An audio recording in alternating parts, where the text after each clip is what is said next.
जगह घूमने के लिए नहीं, महसूस करने के लिए होती है और माथेरन उन्हीं जगहों में से एक है। यहाँ पर ना ट्रैफिक ना शोर, बस पेड़ों की बातें और हवाओं की कहानियाँ और सिर्फ सुकून। यहाँ का हर रास्ता हमें ले जाता है माथेरन की खूबसूरती दिखाने के लिए और यहाँ हर मोड़ पर हमारी मेमोरीज बन जाती है।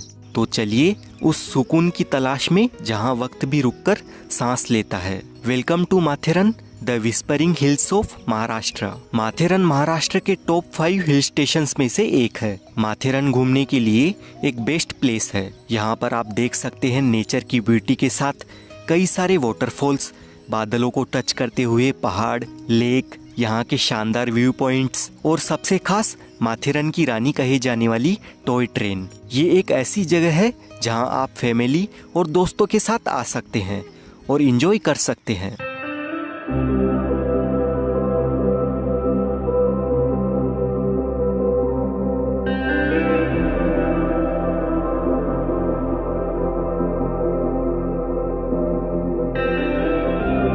माथेरन आने के लिए आपको सबसे पहले नेरल रेलवे स्टेशन तक आना होगा। मुंबई से नेरल आप कर्जत फास्ट लोकल ट्रेन पकड़ के यहाँ तक आ जाए। नेरल रेलवे स्टेशन माथेरन का सबसे नज़दीकी रेलवे स्टेशन है और नेरल से माथेरन सिर्फ 8 से 9 किलोमीटर के डिस्टेंस पर ही है। अब नेरल से माथेरन जाने के लिए यहाँ से डायरेक्ट टॉय ट्रेन भी जाती है, पर मॉनसून के टाइम पर इसको 3 महीने के लिए बंद कर दिया जाता है क्योंकि बारिश के टाइम पर थोड़ा रिस्क रहता है। लेकिन आपको टेंशन लेने की ज़रूरत नहीं है। नेरल रेलवे स्टेशन के बाहर टैक्सी स्टैंड से माथेरन जाने के लिए आपको टैक्सी मिल जाएगी, जिसका पर पर्सन का चार्ज 100 रुपीज़ और चाइल्ड का 50 रुपीज़ होता है। टैक्सी से 20 से 25 मिनट में हम माथेरन पहुंच जाते हैं। और अगर आप माथेरन बाय रोड आना चाहते हैं तो मुंबई से माथेरन 80 किलोमीटर के डिस्टेंस पर है और पुणे से 120 किलोमीटर की दूरी पर है। अगर आप माथेरन अपनी पर्सनल कार या बाइक लेकर आते हैं तो यहाँ पर पार्किंग एरिया भी बना हुआ है।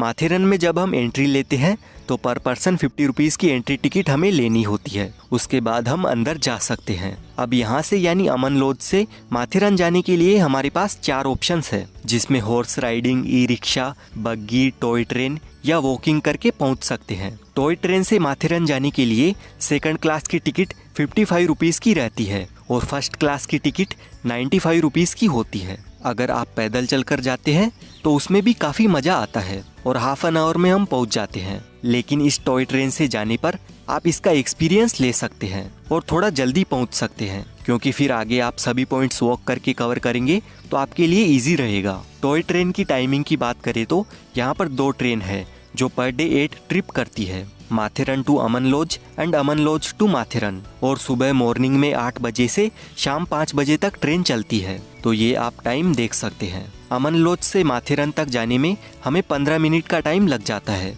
और ये है माथेरन रेलवे स्टेशन। यहाँ से बाहर आते ही आपको इस तरफ चलना है लेफ्ट साइड में। जैसे जैसे हम इसी रास्ते में आगे बढ़ते हैं एकदम लाइन वाइज हमें सारे के सारे पॉइंट्स देखने को मिलेंगे और यहाँ पर आपको बहुत सारे कॉटेजेस नज़र आएंगे जहाँ पर आप स्टे ले सकते हैं। देखिए, वैसे तो यहाँ के सभी पॉइंट्स हम एक ही दिन में कवर कर सकते हैं, तो स्टे लेने की कोई ज़रूरत नहीं पड़ती है। पर फिर भी अगर आप यहाँ पर रुकते हैं तो 1500 से 3-4 हज़ार तक आपको वीकेंड डेज में कॉटेजेस मिल जाएंगे। ये है माथेरन का मार्केट और यहीं से आप घोड़ा या टांगा गाड़ी बुक करके यहाँ के पॉइंट्स घूम सकते हैं। यहाँ के मार्केट में आपको लगभग सारी चीज़ें अवेलेबल मिल जाएगी। और चलते चलते सबसे पहले ये अपना नौरोजी लॉर्ड गार्डन आ गया है। इसी गार्डन में माधवजी पॉइंट है। यहाँ पर अभी तो फॉगी वेदर है तो कुछ नज़र नहीं आएगा, लेकिन ये अच्छा खासा गार्डन है तो आप यहाँ पर आ सकते हैं। यहाँ से अब हम आगे बढ़ते हैं और यहाँ पर हमें एक और गार्डन देखने को मिलता है, छत्रपति शिवाजी महाराज गार्डन। ये गार्डन भी सेम है। यहाँ से भी हम आगे बढ़ते हैं और थोड़ी दूर चलने के बाद पहुँच जाते हैं यहाँ के पिसरनाथ एरिया में।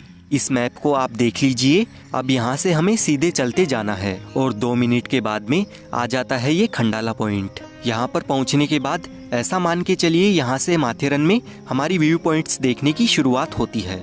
देखिए, फिलहाल तो यहाँ पर पूरा फॉग छाया हुआ है और इसमें कुछ भी दिखाई नहीं दे रहा है। अगर यहाँ पर फॉग नहीं रहता है तो यहाँ से आपको खंडाला घाट की सह्याद्री माउंटेन रेंज देखने को मिलती है और साथ ही ओपन वैली का ब्यूटीफुल व्यू नजर आता है। यहाँ पर मॉनसून में आने का बस यही एक माइनस पॉइंट है, कुछ पॉइंट्स फॉग की वजह से क्लियर दिखाई नहीं देते हैं, लेकिन फिर भी यहाँ पर काफी सारे लोग इसी नज़ारे को देखने के लिए केरला, गुजरात, राजस्थान से आते हैं और बाकी मुंबई, पुणे के लोग तो यहाँ पर वीकेंड पर ज्यादा आते हैं।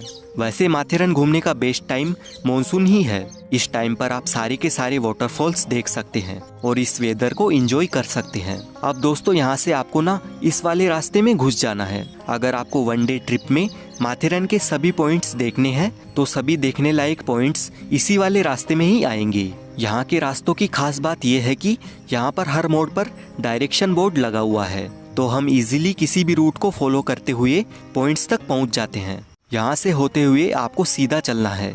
इस रास्ते से जाते हुए हमें जंगल देखने को मिलते हैं। 20 मिनट कंटिन्यू चलने के बाद हम पहुँच जाते हैं शार्लेट लेक के पास में। लेकिन लेक के पास जाने से पहले यहाँ पर ये वाला व्यू पॉइंट बना हुआ है जो देखने में काफ़ी ब्यूटीफुल लग रहा है। इसे सीलिया पॉइंट कहते हैं, पर फिलहाल तो ये बारिश की वजह से बंद है। ये हम पहुंच गए हैं शार्लेट लेक वाटरफॉल पर। यहाँ पर लेक का पानी ओवरफ्लो होता है और ये छोटा सा प्यारा सा वाटरफॉल बन जाता है। यहाँ पर आप फुल एंजॉय कर सकते हैं और फुल मस्ती कर सकते हैं। यहाँ से सीढ़ियाँ चढ़कर ऊपर आते ही हमें देखने को मिलती है ये लेक। यहाँ पर हर 2 मिनट में बादल छा जाते हैं और उसके बाद मौसम साफ हो जाता है और कभी कभी तो बारिश भी शुरू हो जाती है, तो आप अपने साथ रेनकोट ज़रूर कैरी करना। शार्लेट लेक विजिट करने के बाद इस रास्ते में हम जाएंगे एको पॉइंट, किंग जॉर्ज पॉइंट और किंग एडवर्ड पॉइंट विजिट करने के लिए। ये तीनों पॉइंट्स एक ही जगह पर पास पास में ही है। 10 मिनट वॉक करने के बाद हम पहुंच जाते हैं किंग जॉर्ज पॉइंट पर।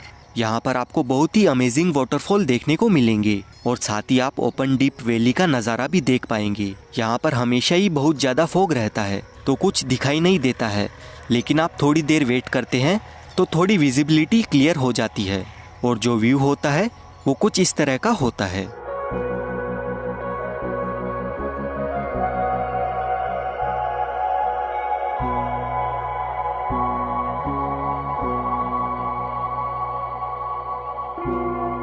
यहाँ पर आप गर्मा गर्म भुट्टा खाते हुए इस नज़ारे को देख सकते हैं और एंजॉय कर सकते हैं।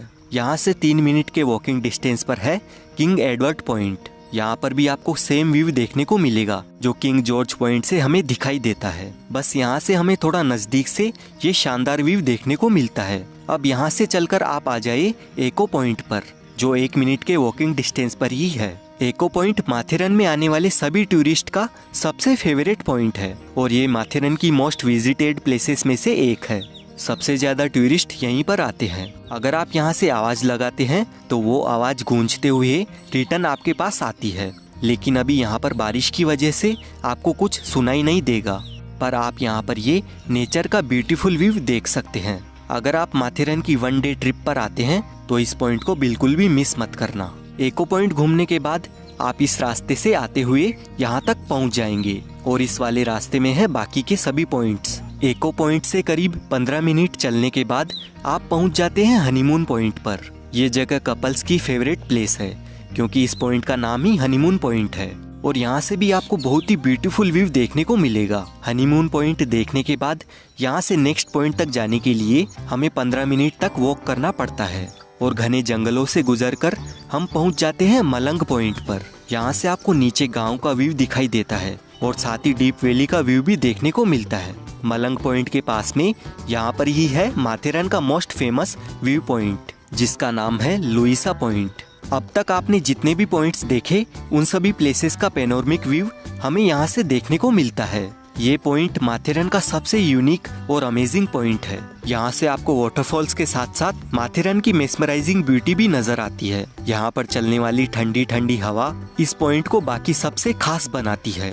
अगर आप बाकी सभी प्लेसेस पर ना जाकर डायरेक्ट यहाँ पर आ जाते हैं तो वो भी आपके लिए वर्थ इट रहेगा, क्योंकि यहाँ से जो व्यू हमें देखने को मिलते हैं वो हम कहीं और हिल स्टेशन पर नहीं देख पाएंगे।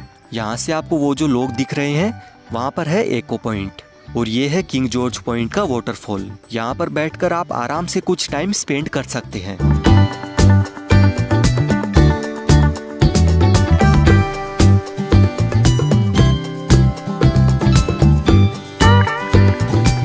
अब हम विजिट करेंगे हमारा लास्ट पॉइंट। मलंग पॉइंट से करीब 30 मिनट का वॉक करने के बाद हम पहुंच जाते हैं सनसेट पॉइंट पर। काफ़ी लंबा डिस्टेंस होने की वजह से यहाँ पर भी ज़्यादा टूरिस्ट नहीं आते हैं, तो इस पॉइंट पर आप अकेले बिना किसी डिस्टर्बिंग के ये व्यू एंजॉय कर सकते हैं।